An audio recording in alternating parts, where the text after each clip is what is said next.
biggest lie about saving money on cruises isn't a scam, it's advice that used to work. A lot of cruisers are doing everything right and still paying more than they should because, well, cruise pricing changed quietly, but their playbook never did. Hey y'all, I'm Evan with Family at Sea, where we help make every cruise unforgettable. If saving money on cruises feels confusing lately, it's not because you're doing something wrong. Cruise pricing has changed a lot, and most of the advice people still repeat hasn't caught up. Some of it works, some of it doesn't, and the problem is knowing when. So that's what this video is all about. If you're ready, I am. Let's go. This is probably the most common money advice in cruising, and it didn't come from nowhere. For a long time, booking early actually did save people money. Cruise lines rewarded early demand, and as the ships filled, the prices went up. But that's not how cruise pricing works anymore. Today, booking early mostly buys you choice, but not necessarily price. You'll get the cabin you want and lock in your preferred dates, and you'll get peace of mind, and all of that still matters. But you're not guaranteed anymore you're getting the lowest fare. Cruise lines now use dynamic pricing with fares constantly on the move. Sometimes they go up and other times they go down, but it's not a steady pattern that only goes up from the day prices are released. Instead, pricing responds to demand, cancellations, promotions, ship capacity, and even how other sailings are selling. So when someone says, "I booked early to save money," what they really did was commit early. And that's not a mistake, it just solves a different problem. That's why this advice sticks around. It feels responsible and it feels safe, it just doesn't automatically save you money anymore, which is where a lot of cruisers swing to the opposite extreme, and that's where the next myth comes in. Once people realize booking early doesn't guarantee savings, a lot of them swing hard in the other direction. They decide, well, I'll just wait. Because surely, if cruise line prices drop, the best deals must show up right before sailing. And sometimes they do. And that's why this advice refuses to die. We've all seen screenshots of unbelievable last-minute deals, and well, they're real. But they're not a strategy. They're an outcome. Last-minute pricing only works when very specific things line up. The ship has excess inventory because demand didn't materialize the way the cruise line expected, or the sailing is close enough that the cruise line is trying to fill cabins instead of protect pricing. When that does happen, prices can drop fast, but here's the part most people don't talk about. Waiting until the last minute means you're giving up control in exchange for the chance of savings. But as a trade-off, you're likely going to get stuck in a cabin in a less desirable area of the ship. The itinerary options narrow significantly and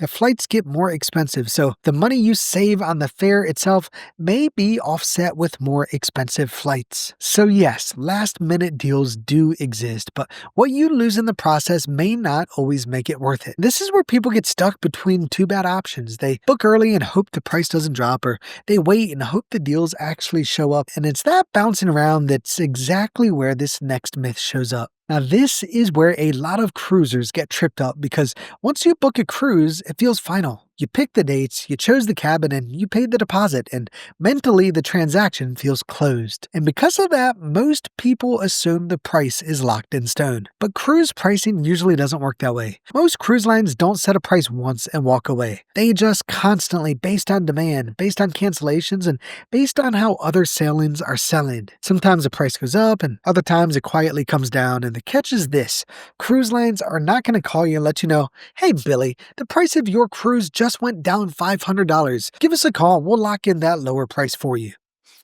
But you actually can lock in that lower price as long as you call before your final payment is made, but only for the people who notice it and know how to respond. So the real best strategy for getting the lowest possible price actually is booking early, but that alone is incomplete because then you also need to be checking daily for price drops and ready to call the moment you see one. And if that sounds like a lot of extra work and stress, well, that's because it is.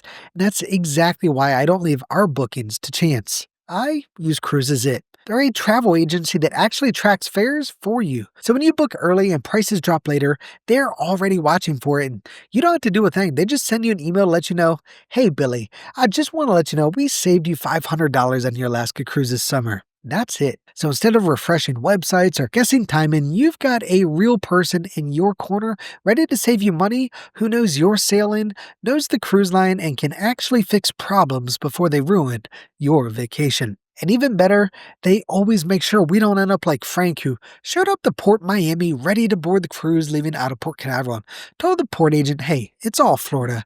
Frank, Florida is big, but ships are picky. With their low price guarantee and real humans who actually know what they're doing, it makes cruising simpler, cheaper, and way less stressful. So click the link in the description below or call the number on screen and tell them Evan from Family at Sea sent you.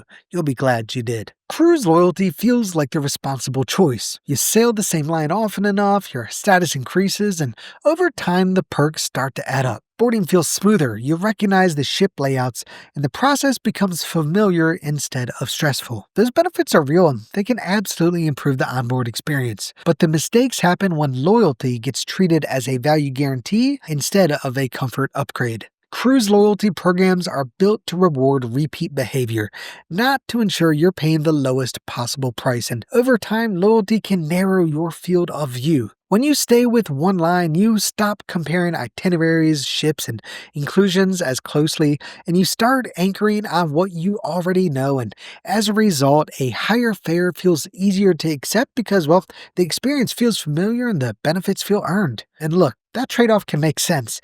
Familiarity reduces stress, and that does have value. But the issue is that those perks don't always offset a higher base fare, fewer included amenities, or expensive add-ons compared to another cruise sailing the same week from the same port. And this matters even more for cruisers who only sail once or twice a year because at that pace, loyalty perks accumulate slowly while price differences show up immediately in the booking total. The most experienced cruisers I know don't abandon loyalty programs entirely. They simply refuse to let loyalty make the decision for them. They treat perks as a bonus when the price already makes sense, not as the justification for paying more, because once loyalty becomes the deciding factor, the value becomes harder to see clearly. That same mindset shows up again when we start talking about packages. Drink packages are one of the easiest upsells on a cruise, and it's easy to see why they feel like a smart move. The price is fixed, the decision is made once, and everything after that feels carefree. You stop thinking about each drink and just enjoy the trip. For some cruisers, that works out really well.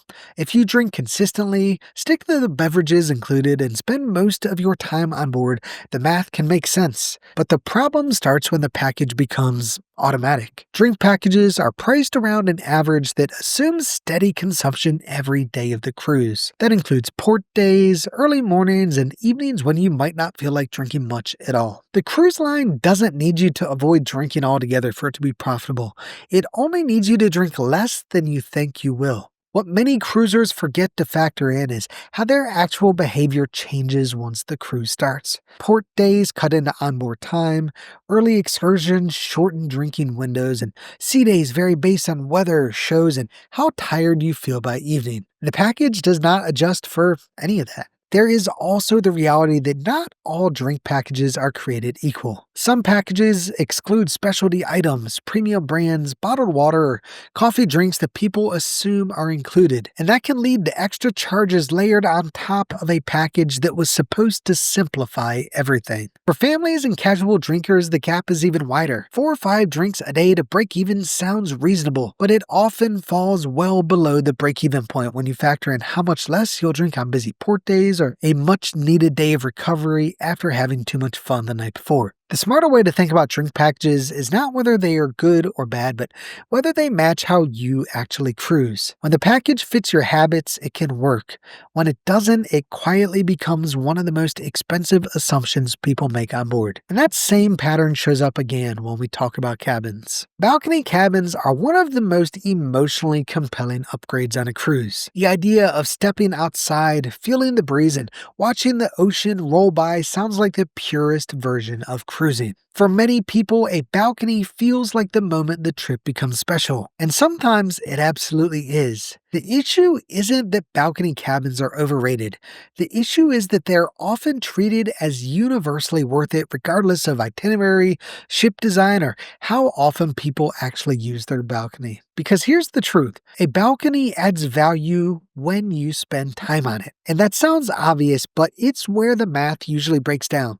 On many cruises, days are packed with ports, excursions, shows, and dining, and by the time you're back in the room, it's dark and you're tired and the balcony door stays closed. It also depends heavily on the sailing itself. On an Alaska itinerary, a balcony can change the entire experience. But on a port heavy Caribbean cruise where the ship is docked most days, that same balcony may sit unused while you're ashore. And on newer ships with expansive outdoor decks, promenade areas, and observation lounges, the private balcony competes with a lot of public space that you're already paying to enjoy. There's also the price gap to consider. Balcony cabins often come with a significant jump from an ocean view or interior, and that money doesn't come from thin air. It's money that could cover specialty dining, excursions, upgraded flights, or even an extra night at a hotel before or after the cruise. For some cruisers, the balcony is the vacation, but for others, it's expensive square footage they barely notice. The smarter question isn't whether a balcony is worth it in general, but whether it is worth it on this cruise, on this ship, with how you actually travel. And that same thinking matters even more when we talk about excursions. Cruise line excursions are often framed as the safest and smartest choice, especially for newer cruisers. Everything is handled for you, transportation is included, and the ship waits if the group runs late. On the surface, it feels like the responsible decision. And in some situations, it may be. But the problem is when that logic turns into a blanket rule. Cruise line excursions are built for scale and predictability. They move large groups on tight schedules, follow fixed routes, and prioritize consistency over flexibility. That structure reduces risk, but it also limits how much you can see and how much control you have over the day. A big part of what you're paying for is convenience. You're paying for coordination, insurance, and the guarantee the ship will not leave without you. But what you're not getting is a more personal or immersive experience. You can feel this clearly on busy port days. You wait in long lines to board large buses crammed full of people. There's fixed departure windows, shortened stops at popular sites, and time spent waiting for groups to regroup instead of exploring at your own pace. The experience is tightly controlled because, well, it has to be. And more times than not, people walk away dissatisfied with the experience. On the other hand, when you book tours independent from the cruise lines, the groups are smaller, if not completely private, and you'll have more time to explore each stop, and you get guides who provide a truly personal experience instead of trying to follow a sign in a large group, hoping you can hear enough through the cheap earpiece they give you. And in most well-developed ports, like what you'll find in most areas of the Caribbean, Mediterranean, and Alaska, the risk is far less than what people expect. And look, if you want the assurance of knowing they'll get you back on time while still having the upside of saving money for a better experience, well, that's where Shore Excursions Group comes in. And we book through them all the time because they have carefully vetted guides, and they even have a back-to-ship guarantee to give you the same peace of mind the cruise lines do. And in the extremely unlikely event you do miss the ship, they'll not only pay for you to meet the ship at the next port, they'll pay you an additional $1,000 for the inconvenience. Now look, there's no pressure at all, but if that sounds like it'd be helpful for you like it has been for us, I've pinned a link to their website in the comment below if you're interested. Before you come for me in the comments, context does matter here. In remote ports or on days with very tight schedules, a cruise line excursion can be the right call. But those types of ports aren't what the majority of people are visiting. The smartest approach is not choosing one option every time.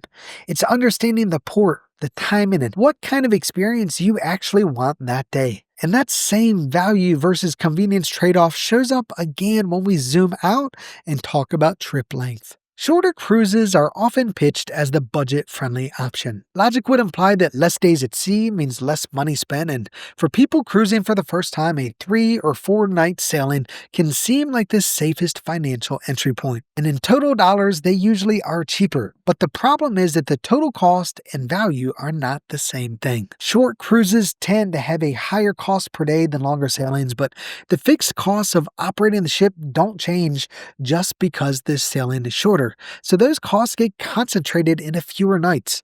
And that often results in higher daily fares, more aggressive upsells, and less included value. And you can feel this the moment you step on board. Short cruises are packed tightly with activities, dining, and entertainment, which leaves less room to slow down, and there's more pressure to spend because there's less time to spread those decisions out. Spa packages feel harder to justify with less sea days to enjoy the ship, specialty dining feels rushed, and port days feel abbreviated.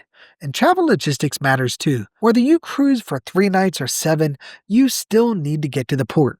So flights and hotels often cost the same regardless of trip length. When you spread those costs over fewer cruise days, the overall value drops quickly. Now, this doesn't mean short cruises are bad. It just means they serve a very different purpose.